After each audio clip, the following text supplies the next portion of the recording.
Shri P P Sumod. Sir, കഴിഞ്ഞ 3 വർഷമായി കേന്ദ്ര സർക്കാർ കേരളത്തെ സാമ്പത്തികമായി പ്രയാസപ്പെടുന്ന സാഹചര്യമാണുള്ളത്.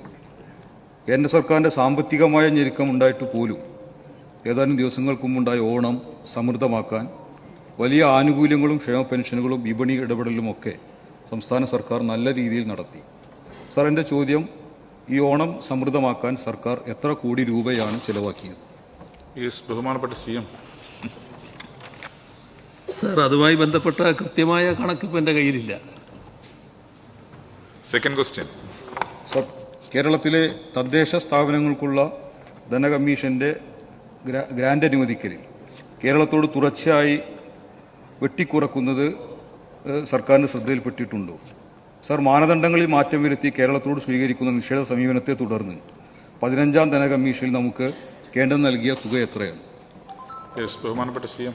സർ, ഈ കാര്യത്തിൽ കേന്ദ്ര സമീപനത്തിൽ കാതലായ മാറ്റം വരേണ്ടതായിട്ടുണ്ട്. സംസ്ഥാനങ്ങളോട് പ്രത്യേകമായ ഒരു നിഷേധ സമീപനം തുറന്നു വരുന്നതായിട്ടാണ് കാണുന്നത്. ഇതിൻ്റെ ഭാഗമായി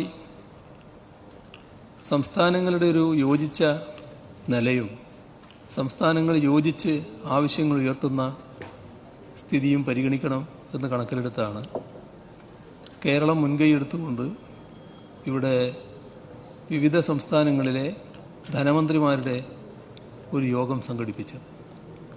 വളരെ ആരോഗ്യകരമായ ചർച്ചയാണ് അതിലുയർന്നു വന്നത്. കേന്ദ്ര സർക്കാരിൻ്റെ ഈ സമീപനത്തിൽ തിരുത്തലുകൾ വേണമെന്നുള്ളത് തന്നെയാണ് പൊതുവെ ആ യോഗം അഭിപ്രായപ്പെട്ടത്. അതിന് പിന്നീടും തുടർച്ചയുണ്ടാകുന്നു എന്നുള്ളതാണ് അതിൻ്റെ തുടർച്ചയായി കർണാടക മുഖ്യമന്ത്രി അയച്ച ഒരു കത്ത് കാണിക്കുന്നത്.